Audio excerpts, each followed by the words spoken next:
Tangi and I like to update the reporting season scorecards as we go through August. There's some fascinating trends that are unfolding this season, which I'm going to very briefly touch on here. But basically, I wanted to talk about the story of reporting season so far, and Tangi touched on it last week, is very much about cyclical and particularly consumer-facing stocks. Two effects here. One, very much so the consumer-facing stocks are beating overly fearful expectations, and two, the market, even if they're not beating those expectations, the market is really aggressively positioning in some of these stocks regardless, despite the fact that we're actually seeing some erosion in 21 expectations and the fact that not many of these companies are actually providing guidance. So that's the story of the season so far. In the note, you'll see that the rate of small cap stocks beating expectations is really strong. It's the strongest we've seen since about 4 years ago, about February 16.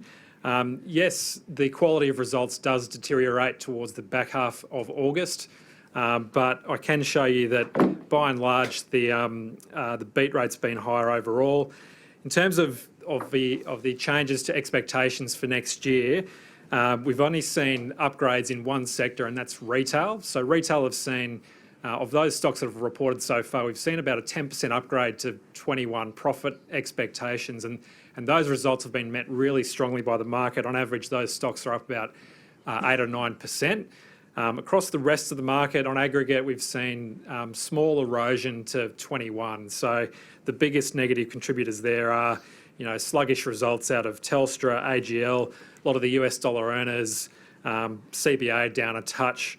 So really it's the consumer and retail facing stocks that are surprising into 21, and it's not surprising to see the rest of the market, some of that erosion is flowing through into next year's numbers.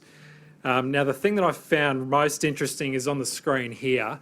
Look, we're not seeing many companies guide or give much quantitative of outlook statements into next year, but we've just looked at the volatility in responses to results, and on the left we've seen the most volatile upside reactions to results. The 20 or so there, they're scattered with retailers and consumer names. Those reactions are in line with the last 7 seasons, and if you might say that, yeah, they're skewed towards the positive end earlier in the month. We've looked at the equivalent stage of the February season. It's bang in line. What really stands out is that the market is yet to punish or want to punish those stocks that disappoint. So there's a huge gap between what the market usually does to the disappointments versus what it's done both over the last 7 seasons and the equivalent stage of February. So really does show you that the market's really wanting to position for that cyclical recovery, that cyclical economic recovery, particularly in those beaten up segments, including retail, mining services, some of the domestic cyclicals like steel and chemicals as well that Tangi spoke to last week.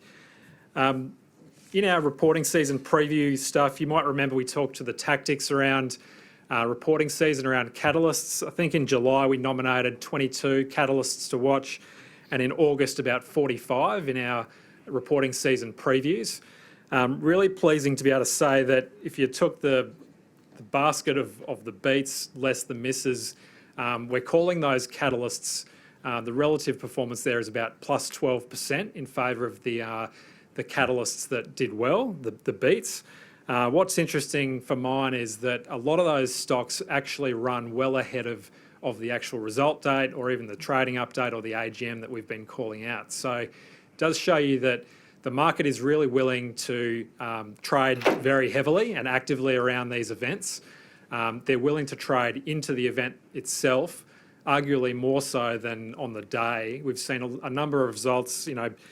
Data3 was one.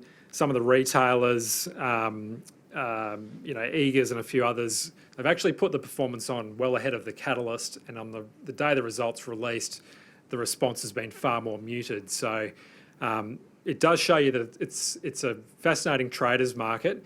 Given the lack of guidance coming out and the way the market's moving around these events, I actually think that the AGM season, with the trading updates expected to come out there, is going to be something akin to a mini reporting season in itself. So these catalysts that we've been trading reasonably successfully so far, we'll look to do that again into AGM season. hopefully a lot more companies issue some sort of quantitative guidance for 21, and we can continue trading these catalysts around the edges.